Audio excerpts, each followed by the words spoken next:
Dear brothers and sisters in the Lord, ప్రభునందు ప్రియమైన సహోదర సహోదరులారా, today's verse for our meditation is taken from Isaiah 42:12. ఈ దినము మన ధ్యానం కొరకే తీసుకున్నటువంటి వచనము యెషయా గ్రంథం 42:12 వచనం. Let them give glory unto the Lord. ప్రభావం గలవాడని మనుషులు యెహోవాను కొనియాడుదురుగాక.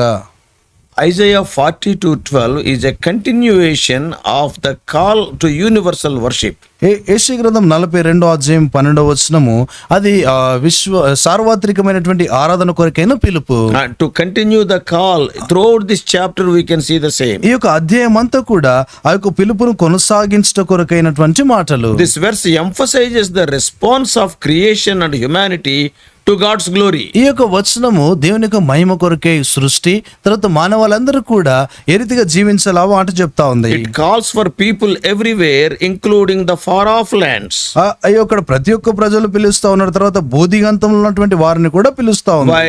ఎందుకు? To give glory to the Lord and proclaim his praise. దేవునికి మహిమ ప్రకటించినట్లు, ఆయన యొక్క గుణాతిశయలు ప్రకటించినట్లు. Glory refers to the recognition and acknowledgements of God's greatness. మహిమ అంటే దేవుని యొక్క గొప్పతనం, ఆయన మహత్యమును గుర్తించుట, And also recognizing his power and holiness. ఆయన యొక్క శక్తి, ఆయన అధికారాన్ని గుర్తించుట. Then to proclaim his praise means ఆయన యొక్క స్తుతిని ప్రకటించుట అంటే it is to speak or sing about his goodness. అది ఆయన యొక్క మంచితనాన్ని గురించి కీర్తనలుగా పాడుట. Glory is recognizing. మహిమ అంటే గుర్తించుట, And proclaiming means speaking ప్రకటించుట అంటే మాట్లాడుట, and sharing it with others. ఇతరులతో పంచుకొనుట. So this verse reflects the idea that worship is not just personal, not only recognizing but also declaring means yes, it is to be spread far and wide. ఈ యొక్క వచనము కేవలము ఆయన యొక్క మహిమను గుర్తించడం మాత్రమే కాకుండా, బయటికి వ్యక్తిగతమైనది మాత్రమే కాకుండా బయటికి నోటి ద్వారా దాన్ని ప్రకటించమని కూడా తెలియజేస్తా ఉంది. And by doing so you are inviting others also to join it. అలాగూ చేయట ద్వారా ఇతరులను కూడా మీతో కలిసి ఆరాధించమని ప్రోత్సహిస్తా If ఉన్నా. you see the day of that Isaiah, యెషయా యొక్క దినాన్ని మనం జ్ఞాపకం చేసుకుంటే, Isaiah's audience included a nation struggling to see how their God could still be in control. They are facing so much trouble, Israelites. ఇశ్రాయేలీయులు చూస్తే తాము ఎంతో శ్రమలో ఉన్నారు. Jewish people, they are almost in exile and in defeat. యూదులు చూస్తే చెరలో ఎంతో ఓటమిలో ఉన్నారు. And to them Isaiah is preaching. వారికి యెషయా ప్రకటిస్తున్నాడు. Now there is a big doubt in them. ఇప్పుడు వారిలో గొప్ప అనుమానం ఉంది. How our God could be still in control when we are going all these things? మేము వీటన్నిటి గుండా వెళ్తా ఉన్నప్పుడు దేవుడు ఎలాగో ఆయన ఆధీనం కలిగి ఉన్నాడు. So this verse reminded them ఈ యొక్క వచనం వారికి జ్ఞాపకం చేసిన మాట, that God's greatness was not diminished by their circumstances. వారి యొక్క పరిస్థితులను బట్టి దేవుని యొక్క గొప్పతనం ఏమాత్రం కూడా తగ్గిపోలేదు. It pointed forward to a time when his power and justice would be so evident to the whole world and the whole world will glorify him. ఈ యొక్క దేవుని యొక్క మహిమ అదెంతో ప్రకాశమానమైన, అదెంతో గొప్పదిగా ఉంది. లోకమంతా కూడా In future. భవిష్యత్తులో ఆయన యొక్క మహిమను వారు చూస్తారు. And they will give glory to వారు God. దేవునికి మహిమను చెల్లిస్తారు.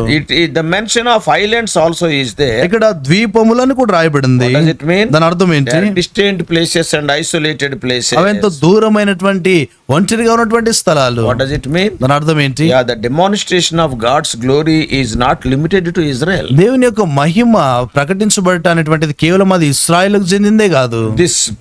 This foreshadows the inclusion of Gentiles also into God's redemptive plan. They also will see. ఇక్కడ చూస్తే దేవుని యొక్క విమోచన కార్యములో అన్యజనులు కూడా ఉన్నారనే సంగతిని తెలియజేస్తా ఉంది. Yeah, that is not only to Israelites. అది ఇశ్రాయేలుకు మాత్రమే కాదు. Then Israelites may be wondering, అప్పుడు ఇశ్రాయేల్ ప్రజలు we thought ఆశ్చర్యపోతుండొచ్చు, that he is the God of ours. ఆయన మా దేవుడు అనుకున్నాం, But his plan includes the Gentiles redemption also. అయితే ఆయన యొక్క ప్రణాళికలో అన్యజనుల యొక్క విమోచన కూడా ఉంది. So theologically speaking, వేదాంతపరంగా we మాట్లాడుతున్నారు. can learn one or two lessons from this verse. ఈ యొక్క వచనం నుండి 1-2 పాఠాలు మనం నేర్చుకోవచ్చు. One is, మొదటిది, God's glory is universal. దేవుని యొక్క ఆ యొక్క మహిమ అది సార్వత్రిక పరమైంది. So this verse highlights that God's greatness is not confined to one nation or region but extends to the whole world. ఈ యొక్క వచనములో దేవుని యొక్క గొప్పతనము అదొక దేశము ఒక జాతికి చెందింది కాదు, కానీ ఇది లోకమంతటికి చెందిందని తెలియజేయబడుతుంది. Savior of the whole world. ఆయన లోకమంతటికి లోకరక్షకుడే He is ఉన్నాడు. the Lord of all. ఆయన అందరికీ ప్రభువై ఉన్నాడు. And secondly, రెండోది,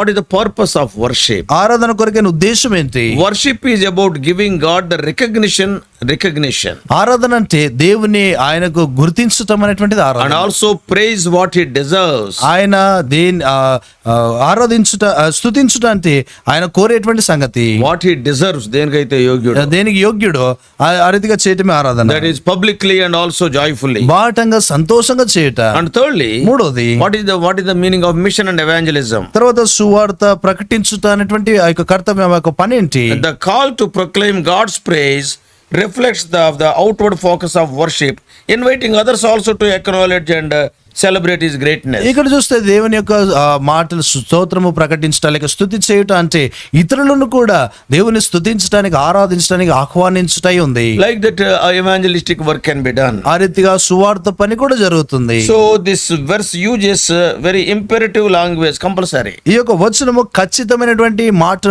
చూపిస్తా ఉంది. Let them give glory and proclaim praise. వారు ప్రభావం గల వారని మనుషులు యెహోవాను కొనియాడుదురుగాక అంటాడు. What does it mean? దాని అర్థం ఏంటి? Calls to action. అది క్రియలు చేయటానికి పిలుపు. The parallel structure emphasizes the dual aspects of worship. Two things they are parallelly they are told here. ఇక్కడ రెండు సంగతులు రెండు సరి సమానంగా చెప్పబడ్డాయి. One is recognizing. మొదటిది ఆయనను గుర్తించుట, Secondly, proclaim. రెండోదిగా ప్రకటించుట. Both the things we have to do. ఈ రెండు సంగతులు మనం చేయాలి. They are recognizing God's greatness, that is giving him glory. దేవుని యొక్క గొప్పతనాన్ని గుర్తించుట అంటే ఆయనకు మహిమనివ్వటము. And sharing it with others means proclaim his praise. ఇతరులకు దాన్ని ప్రకటించుట అంటే ఆయన స్తోత్రము ప్రకటించటము. As I already told you, ఇదివరకే చెప్పినట్లుగా in a poetic way, he is using the word islands, Dvipamulu, that is to include all the whole world people who are scattered here and there into the eternal redemptive plan of God. ఆయన పద్యపరముగా ఈ యొక్క మాటను పలుకుతా వచ్చిన ద్వీపములారా అంటే ద్వీపములను అంటే లోకమందంతట్లో ఉన్నటువంటి వారందరినీ కూడా దేవుని యొక్క విమోచన ప్రణాళికలో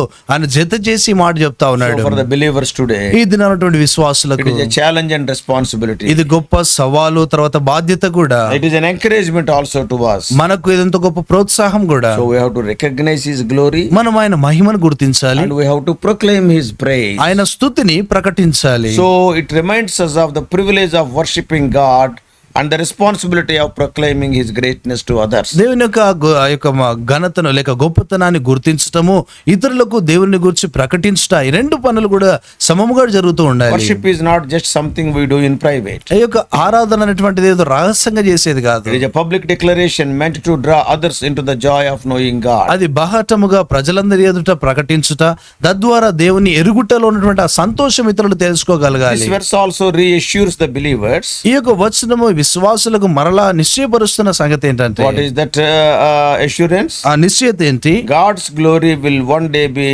recognized everywhere, even in the most distant and unlikely places. దేవుని యొక్క మహిమ ఒక దినాన అది నిశ్చయముగా ఒకే భూతిగంతముల వరకు కూడా అది తెలియచేయబడుతుంది. అందరూ కూడా దాన్ని గుర్తిస్తారు. And it encourages us to play a role in spreading his praise to the islands. తన యొక్క స్తోత్రములు లేక తనను గూర్చి ఆ యొక్క ద్వీపముల వరకు, భూదిగంతముల వరకు ప్రకటించమని మనకు ప్రోత్సాహాన్ని ఇస్తుంది. And they may be distant lands, or even in our local communities, you have to spell it out. అది ద్వీపములైనా కూడా లేక మన స్థానికంగా ఉన్నటువంటి స్థలాల్లో అయినా కూడా దాన్ని మనం ప్రకటించాలి. God's call for universal worship reflects his desire for all people to know and experience his goodness. దేవుని యొక్క సార్వత్రిక ఆరాధన కొరకైనటువంటి పిలుపు అంటే దేవుడు అందరినీ కూడా తనను ఎరుగునట్లుగా కోరుతా ఉన్నాడు. And also they may know his goodness. తన యొక్క మంచితనాన్ని వారు ఎరుగునట్లు, By inviting the whole world to give him glory, లోకమంతా కూడా తనకు మహిమను ఇవ్వడానికి పిలిపించినప్పుడు, and by inviting the whole world to praise his glory,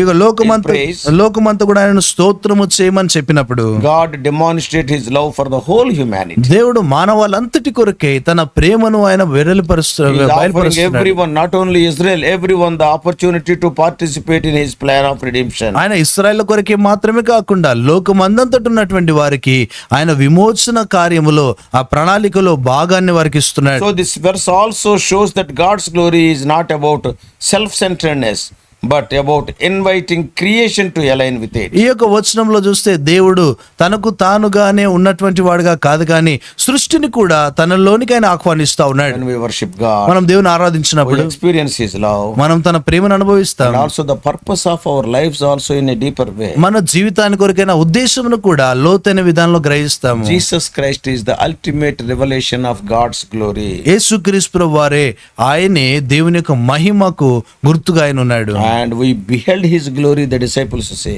శిష్యులు అన్నారు ఆయన మహిమను మేము చూచితిమంటారు. John 1:14. యోహాను సువార్త 1:4 The word became flesh and made him dwelling among us. And we have seen his glory, the glory of the one and only Son. ఆ వాక్యము శరీరధారి అయి కృపాసత్య సంపూర్ణుడుగా మన మధ్య నివసించను, తండ్రి వలన కలిగిన అద్వితీయ కుమారుని మహిమ వలె ఆయన మహిమను కనుగొంటిమి. So they saw his glory. వారు ఆయన మహిమను చూశారు. Through his life, death and resurrection, ఆయన జీవితము, మరణ, భూస్థాపన, పునరుత్థానం ద్వారా Jesus Christ displayed God's greatness in a way that invites all people to respond with praise. యేసుక్రీస్తు వారు దేవుని యొక్క మహిమను బయలుపరిచినారు. తద్వారా ప్రజలందరూ కూడా స్తుతితో ఆయనను ఎదుర్కోవాలి. Jesus have given a great commission. యేసు వారు ఎంతో గొప్ప పనిని అప్పగించారు. Oh, that is Matthew 28:19. అది మత్తయి సువార్త 28:19. Same thing we can see as a global call in Isaiah 42:12. యెషయా గ్రంథం 42:12 కూడా అది సార్వత్రికానికి ఇవ్వబడిన పిలుపుగా మనం చూస్తాము. Type of call it is. ఎటువంటి పిలుపు అది? Make disciples of all nations. భూదిగంతములో ఉన్నటువంటి వారందరినీ కూడా శిష్యులుగా చేయమని. So in Revelation chapter 5, అందుకొరకే ప్రకటన 5లో from 9 to 13, 9 నుండి 13 వరకు we are seeing a vision of the people from every tribe. అక్కడ చూస్తే ప్రతి గోత్రము నుండి ఉన్నటువంటి వారి యొక్క From every language. ప్రతి భాష నుండి They are worshipping Jesus. వారు యేసు ప్రభువుని This is the ఆరాధిస్తున్నారు. ultimate fulfillment of this prophecy. ఇదే ఈ యొక్క ప్రవచనం యొక్క చిట్టు చివరి ఆ యొక్క నెరవేర్పది. So brothers and sisters, కాడి ప్రియమైన సోదర two సోదరులారా, important responsibilities are given to us. రెండు ప్రాముఖ్యమైనటువంటి బాధ్యతలు మనకి ఇవ్వబడ్డాయి. Recognize his glory. ఆయన మహిమను గుర్తించటము. Secondly, రెండవది and declare his praise. ఆయన స్తోత్రము, స్తుతిని ప్రకటించుట. Oh, today being the Lord's day, ఇది నా ప్రభు దినం గనక let us rush to the house of God. దేవునింటికి వెళ్దాము. Knowing the glory of God, let us praise him and worship him in the congregation of his saints to begin with. దేవుని యొక్క మహిమని ఎరిగినటువంటి వారంగా తన సన్నిధిలో దేవుని స్తుతించి ఆరాధించి ఘనపరిచేటువంటి వారంగా ఉందాం. Let us pray. ప్రార్థన చేసుకుంటాం. Loving heavenly Father, ప్రేమగల పలుకుని మా తండ్రి, Lord, when we behold your glory, we can easily proclaim your glory. తండ్రి మేము నీ యొక్క మహిమను చూసినప్పుడు సులువుగా ఆ మహిమ మేము ప్రకటించగలము. Isaiah had the vision of thy glory in Isaiah chapter 6. యెషయా గ్రంథం 6వ ప్రభువా నీ యొక్క మహిమను గూర్చిన ఆ యొక్క ప్రత్యక్షతను యెషయా ప్రవక్త చూడగలిగాడు. John also, the disciple in Revelation. శిష్యుడైనటువంటి యోహాను కూడా ప్రకటన గ్రంథంలో Lord, చూడగలిగాడు. when we see your glory, ప్రభువా మేము నీ మహిమను చూసినప్పుడు we can't but open our mouth and proclaim thy praise. తను మేము ఏమి కూడా చేయలేము, కానీ మా నోరు తెరిచి నేను స్తుతించగలుగుతాను. Help us to be involved in all these activities. ప్రభువా ఈ కార్యాలన్నిటిలో కూడా మేము పలిగండి ఉన్నట్లుగా చేయండి. Oh Lord, lead us throughout this day. ప్రభువా